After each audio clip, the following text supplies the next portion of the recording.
Since the volume of export with USA is so high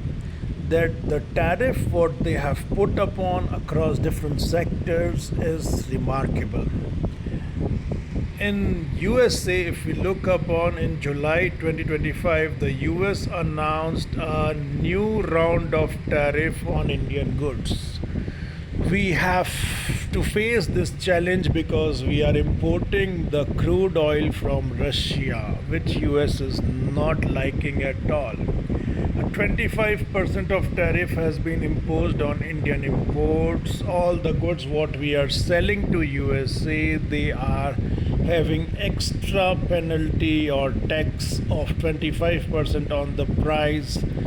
for the customers in US, which is making our things very costly as compared to what other exporters of US are giving.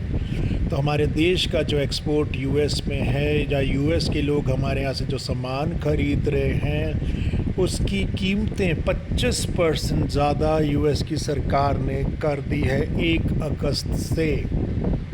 कई सारे sectors का असर हमको अब देखते हुए मिलेगा कि कैसे नुकसान हमारे सेक्टर्स को हो सकता है।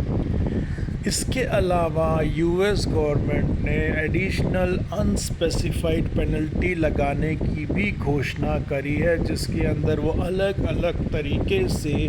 भारत से जाने वाला हर सामान पर या तो कोटा लगा देंगे, जिसमें कि